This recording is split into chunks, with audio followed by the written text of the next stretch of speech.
Thanks for staying with us. So our hot topic today is about smuggling. I'm going to let Nima give us the background of this story. Yes, Nima, go ahead. So there was a video trending over the weekend of a man who had been given food items to deliver in Dubai.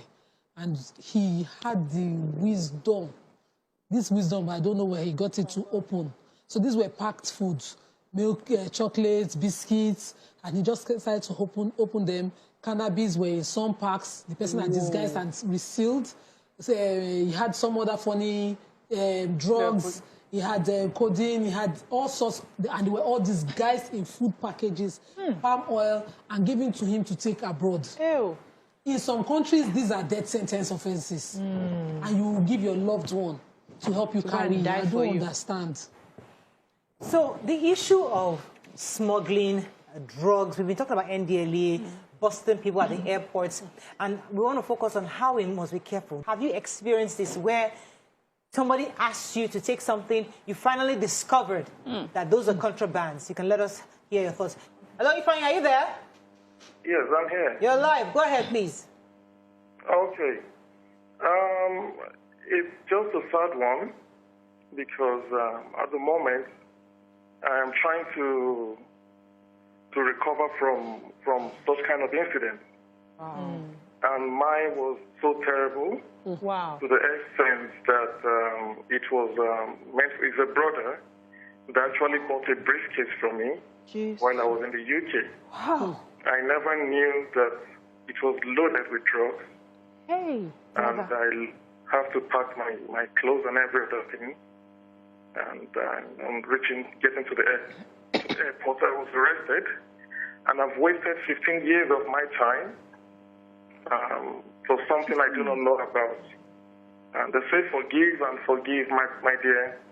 It's a terrible one that I don't think forgiveness is here at this moment. Yeah, because I've wasted 15 years of my time. Oh, God. 15 days. 15 years.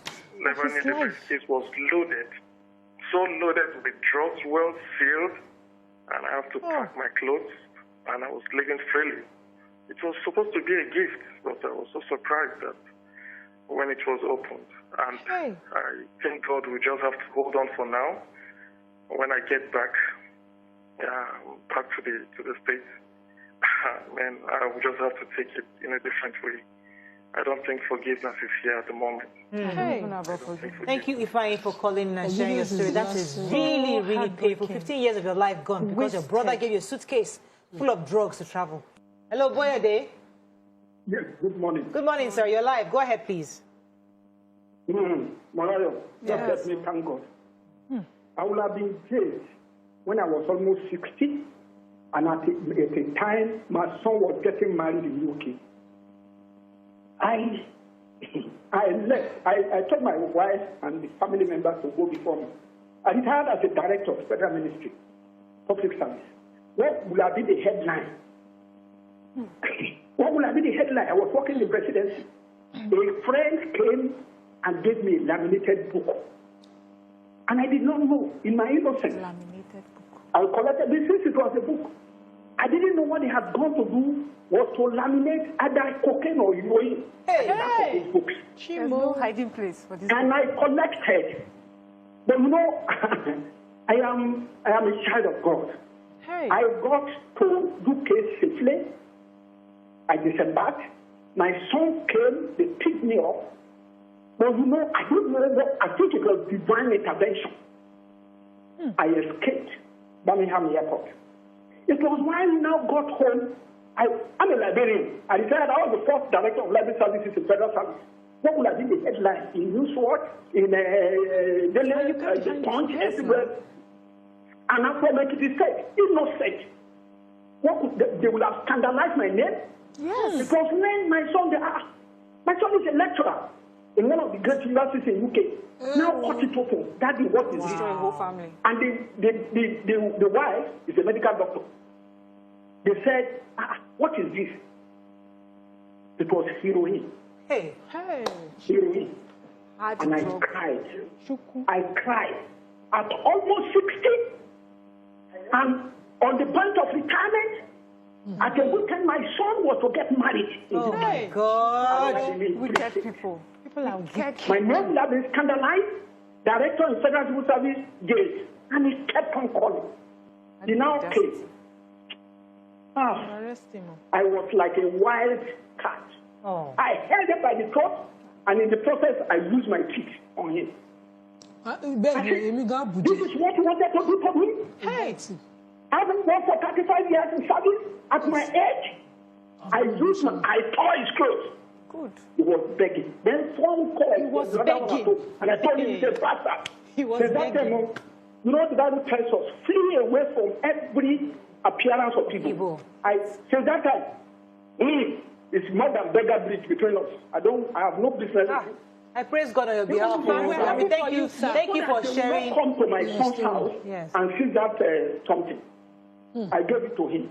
And it was the third day after the wedding. I gave it to him and I told him, my son, never ever should I see you with him. Good morning there. Are you there? Damola? Yes, I am. Good morning. You're live. Go ahead, please. This has happened before as well. I was traveling to Dubai, and my mom called me when I got to Lagos that a friend was going to send me one Ankara that I should take it with me and give it to her son. So when she met me at the airport, she brought out the Ankara from me. I met her, she gave me the Ankara. Then I told her, oh, I'll put it in my hand luggage because I've checked in my bag. So I put it in my hand luggage, which I did. When I got to Dubai, randomly, you know, they just stop you and they search your bag when you go through that machine.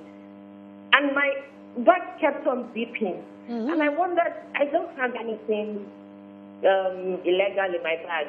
I kept on beeping. So they told me to go into a room, they searched all my bags, checked everything, there was nothing. So when I got to the hotel, the person called me the next day in the morning. When they were going to meet up with me. And now brought out the Ankara, because they scattered my bag. So trying to put it together, I had to refold it. While dusting it and refolding it, credit cards fell down. About 10 to 12 credit cards. Credit cards. They didn't have any name on it. They only had the credit number and when it was going to expire, different credit cards. So the person called me, are you with the Ankara? Where will I meet you? Blah, blah, blah. I just told him, yes, I'm with it. But you might not meet me at the hotel, so I'll drop it at the reception. So I took all the credit cards and I damaged everything. And you did what? Damaged it. Thank you. And now took the Ankara, dropped it at the reception, and that was it. So I now called my mom after the person picked up the Ankara because I had to wait at the reception. I wanted to see who the person was, if I knew the person. And I didn't know him. So he picked it up and he left. And he didn't call me. He didn't call me for anything or whatever. So I called my mom and I told her, I said, this was what happened, blah, blah, blah. She didn't even know what it was. And that was it. So when I got back to Nigeria, the woman now called me that my son came to pick up the Ankara, but she left some papers on drawings on how she wanted the designs to blah, blah. And I don't know. I don't know anything about it. I just packed it, and that was how I gave it to her. And she didn't tell me, and she said, okay, no problem. Thank you very much. So the woman was in the know. Yes. People did not go to her house. And arrange her. I hope Nigerians are hearing all these stories. See, in this life, if you don't know how to set boundaries, go and learn it. If you don't know how to say no, go and learn it. If you need to be coached to say no to certain people and even everybody, please, for your self-preservation, I will coach you for free. Go and learn it. There is nobody that you can have that you can't say no to. It's a problem. It becomes a problem because when you're considering what family say, they'll say I'm wicked, they'll say I'm selfish. And so, why are you bothered about what they will say? What works for you, works for you. Me, I will never take anything for anybody. Ship it.